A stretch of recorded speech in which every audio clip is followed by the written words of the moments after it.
گزشتہ جمعۃ المبارکہ میں ماہ رمضان کا کیا پیغام ہے اسے آپ نے سماعت فرمایا تھا، اور آج میں آپ کے سامنے ماہ رمضان المبارک میں رسول گرامی وقار صلی اللہ تعالی علیہ وسلم کی سخاوت کے حوالے سے کچھ باتیں عرض کرنے کی انشاءاللہ سعادت حاصل کروں گا۔ سخاوت اللہ کے نام پر دینا اور خرچ کرنا یہ کتنا بڑا عمل ہے کہ اللہ رب العزت جل جلالہ اللہ کی راہ میں خرچ کرنے والے کی فضیلت بیان فرماتا ہے کہ الذین ينفقون اموالهم باللیل والنہار سرا وعلانیہ، جو لوگ اپنا مال اللہ کی راہ میں خرچ کرتے ہیں دن میں بھی اور رات میں بھی، دکھا کر کے بھی اور چھپا کر کے بھی، فلہم اجرہم عند ربہم، ان کے لیے ان کے رب کے پاس سے بدلہ ہے، ولا خوف علیہم ولا ہم یحزنون، اور انہیں نہ کوئی خوف اور نہ کوئی غم۔ میرے پیارے آقا صلی اللہ تعالی علیہ وسلم کے پیارے دیوانوں، انفاق فی سبیل اللہ، اللہ کی راہ میں خرچ کرنا یہ بہت بڑا عمل اور اللہ کو پسند ہے، بلکہ نیکی اس وقت تک نیکی میں شمار کی ہی نہیں جا سکتی۔ یہ نقطہ خاص طور پر ذہن میں رکھیں، نیکی کے درجے کو پہنچ ہی نہیں سکتی جب تک کہ اپنا پسندیدہ مال، اپنی پسندیدہ چیز اللہ کے نام پہ قربان نہ کرو۔ اسی کو قرآن نے کہا لن تنالوا البر حتی تنفقوا مما تحبون، ہرگز تم نیکی کو نہیں پہنچو گے جب تک کہ اپنی پسندیدہ چیز اللہ کے نام پہ خرچ نہ کرو۔ یہاں یہ بات خاص طور پر میں آپ کے سامنے رکھوں کہ ہم جو ناپسند ہوتا ہے وہ اللہ کے نام پہ دیتے ہیں، اور جو پسند ہوتا ہے وہ اپنے لیے رکھتے ہیں۔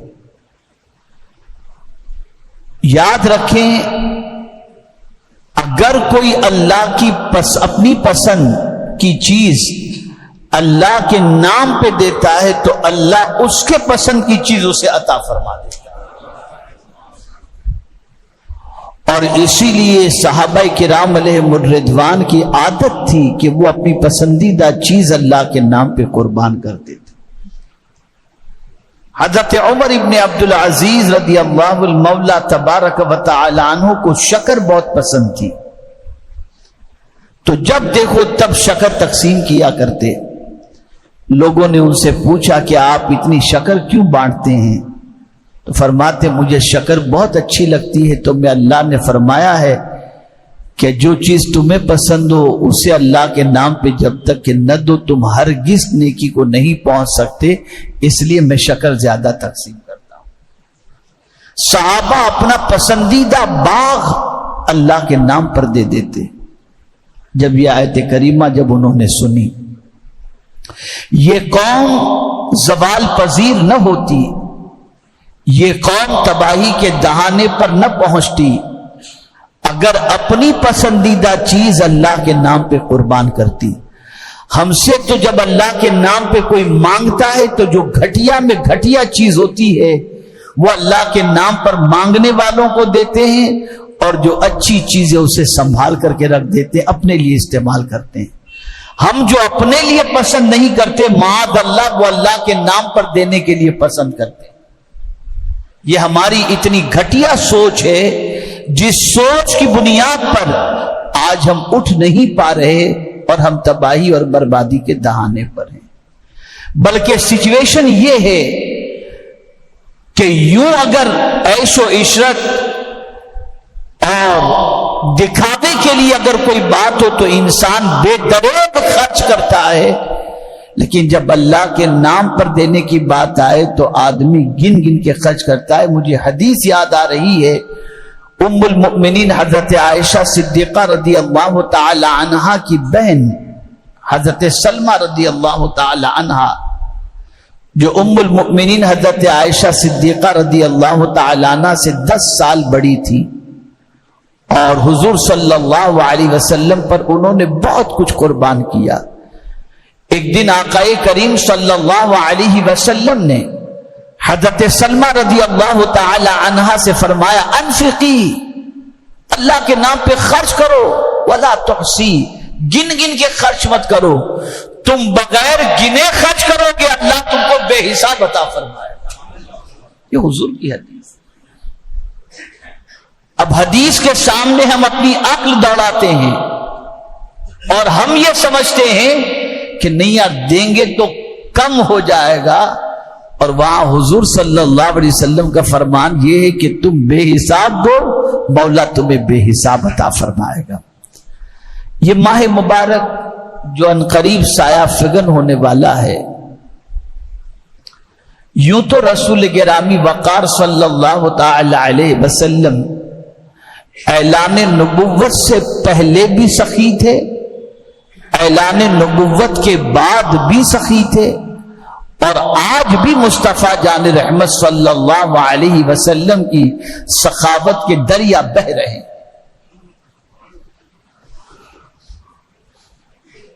حضور صلی اللہ تعالی علیہ وسلم کی سخاوت کا عالم یہ کہ بظاہر اگر حضور صلی اللہ علیہ وسلم کے پاس کچھ نہ ہوتا اور کوئی مانگنے والا آ جاتا تو آقا کریم صلی اللہ علیہ وسلم قرض لے کر اس سائل کے سوال کو پورا کر دیا کرتے اور اس کی جھولی کو بھر دیا کرتے۔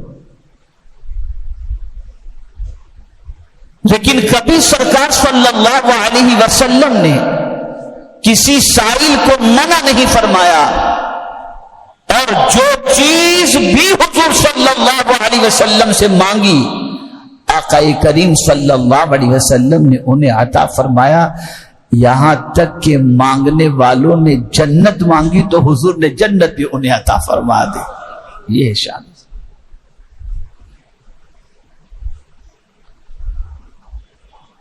اور سرکار صلی اللہ تعالی علیہ وسلم نے کبھی اپنی فکر نہیں فرمائی، ہمیشہ حضور صلی اللہ علیہ وسلم نے انسانوں کی فکر فرمائی، عوام کی فکر فرمائی، ضرورت مندوں کی فکر فرمائی۔ آپ دیکھیں کبھی کبھی کچھ چیزیں اپنے کو بہت پسند ہوتی ہیں اور خود ہم لوگ دین کی جو اللہ ٹوٹی پھوٹی خدمت لے رہا ہے تو کوئی بندہ خوش ہو کر کوئی اچھی چیز تحفے میں عطا کر دے، پسند بھی آ جاتی ہے، اس کو ہم رکھتے بھی، اس کو استعمال بھی کرتے ہیں۔ ایسے ایک خاتون نے بڑی محنت سے،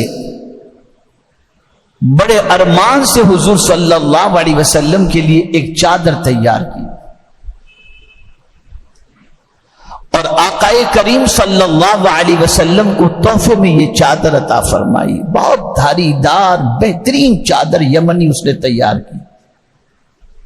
آقا کریم صلی اللہ علیہ وسلم تک وہ چادر پہنچائی گئی۔ رسول گرامی وقار صلی اللہ علیہ وسلم نے وہ چادر دیکھی، بہت پسند آئی، جی چاہا کہ ابھی پہن لوں۔ وہ چادر لے کر سرکار صلی اللہ علیہ وسلم اپنے حجرہ مبارک میں تشریف لے گئے، اور جا کر کے سرکار صلی اللہ علیہ وسلم نے وہ چادر پہن لی، اور پہن کر جیسے ہی صحابہ کے مجمع میں آئے، ایک صحابی کی نظر چادر پر پڑی، سرکار صلی اللہ علیہ وسلم سے عرض کرتے، حضور یہ چادر مجھے عطا فرما دیں۔ اب سوچئے، یہ چادر مجھے عطا فرمائے۔ آقا کریم صلی اللہ علیہ وسلم فوراً واپس حجرے میں تشریف لے گئے اور جا کر کے وہی پرانی چادر پہن لی، اور یہ چادر وہ صحابی کو دینے کے لیے آئی۔ جب سرکار صلی اللہ علیہ وسلم واپس چادر بدلنے کے لیے تشریف لے گئے تو صحابہ نے آپس میں ان باتیں شروع کر دی اور ان کو تھوڑا سا مطلب ان پر ناراض ہوئے کہ ابھی تو حضور صلی اللہ علیہ وسلم نے یہ چادر پہنی ہی تھی اور تم نے مانگ لی. کہا میری بھی ایک تمنا ہے, میرا بھی ایک مقصد ہے. اور پھر سرکار صلی اللہ علیہ وسلم نے جب انہیں چادر عطا فرمائی تو انہوں نے برجستہ عرض کیا کہ میری تمنا ہے کہ میں جب مروں تو یہ چادر میرا کفن بن جائے. تو اس کو مجھے کفن بنانا تھا, اس لیے میں نے حضور صلی اللہ علیہ وسلم سے اس کا سوال کیا. لیکن آقا کریم صلی اللہ تعالی علیہ وسلم نے کبھی بھی مانگنے والوں کو انکار نہیں فرمایا. ہر سائل کو اس کی طلب سے زیادہ اور اس کی طلب سے سوا سرکار صلی اللہ علیہ وسلم نے عطا فرمایا. ایک بدو آیا اور اس نے آ کر میرے آقا صلی اللہ علیہ وسلم سے سوال کیا کہ یہ پہاڑ کے درمیان بکریوں کا جو ریوڑ ہے یہ ساری بکریاں مجھے دے دیجئے. آقا کریم صلی اللہ علیہ وسلم نے فرمایا لے جا, دے دیا تجھے. آپ سوچو ایک بکری کی بات نہیں, ایک بکری کی بات نہیں, پورا بکریوں کا ریوڑ سرکار نے فرمایا لے جا. اس نے بکریاں لی اور فوراً اپنے قبیلے میں اعلان کیا اسلمو اسلمو, لوگوں جلدی سے مسلمان ہو جاؤ, جلدی سے مسلمان ہو جاؤ. محمد صلی اللہ علیہ وسلم اتنا عطا کرتے ہیں کہ جھولیوں کو بھر دیا کرتے ہیں. میرے سرکار صلی اللہ علیہ وسلم. اور ایک آیت کی روشنی میں سمجھا دوں, یہ ہے نفس پر بہت بڑا وار جو میں آیت سمجھانے جا رہا ہوں. آسان کام نہیں ہے, لیکن اگر آپ نے اور ہم نے اس پر عمل کر لیا تو پھر کامیابی سے بھی کوئی نہیں روک سکتا. یہ میں آیت پیش کر رہا ہوں, اسے ذہن میں محفوظ کر لو. قرآن کہتا ہے وَمَن يُوقَ شُحَّ نَفْسِهِ فَأُولَئِكَ هُمُ الْمُفْلِحُونَ. جو نفس کی لالچ سے بچا لیا گیا, یعنی لالچ جو ہوتی ہے نا, یار یہ مل جائے, یہ مل جائے, یہ چلا جائے گا تو کیا ہوگا, وہ جو لالچ لالچ لالچ, تو قرآن کہتا ہے جو لالچ سے بچا لیا گیا بس وہ کامیاب ہو گیا, وہ کامیاب ہو گیا. اور پہلے کی قوموں کی ہلاکت کی وجہ بھی حضور صلی اللہ علیہ وسلم فرماتے ہیں کہ ان میں لالچ بہت تھی. اور آج ہماری لالچ بھی کن سے, انسانوں سے لالچ. یہ اتنا دے دے, وہ اتنا دے دے, اس سے اتنا لے لیں, اس سے اتنا لے لیں, بس لالچ لالچ. اتنا ہو جائے, اتنا ہو جائے, اتنا ہو جائے, کل سے میں شروع کر دوں گا, یہ ختم ہو جائے تو میں نیکی شروع کر دوں گا, یہ کام ہو جائے پھر شروع کر دوں گا. یہ سب لالچ, یہی لالچ تباہی ہے. اور لالچ صرف دنیا تباہ نہیں کرتی, آخرت بھی تباہ کرتی ہے. اور جتنے بھی لوگ تباہ ہوئے ہیں وہ لالچ کی بنیاد پر, اور جتنے بھی لوگ کامیاب ہوئے ہیں سخاوت کی بنیاد پر. اسی لیے حضور صلی اللہ علیہ وسلم کا یہ ارشاد سنیے اور دل و دماغ میں بٹھائیے. آقا کریم صلی اللہ علیہ وسلم نے فرمایا السخی حبیب اللہ ولو کان فاجر. سخی اللہ کا دوست ہے اگرچہ گنہگار کیوں نہ ہو. ہے گنہگار لیکن اللہ کے نام پہ لٹانے والا ہے گنہگار لیکن مخلوق خدا کا خیال کرنے والا ہے گنہگار لیکن ضرورت مندوں کی ضرورت کو پوری کرنے والا ہے گنہگار لیکن مصیبت زدوں کی مصیبتوں کو دور کرنے والا ہے. تو سرکار صلی اللہ علیہ وسلم فرماتے وہ اللہ کو محبوب ہے, پسند ہے اللہ. اب آئیے میں بتاؤں ماہ رمضان میں حضور صلی اللہ علیہ وسلم کتنی سخاوت فرماتے. اللہ اکبر.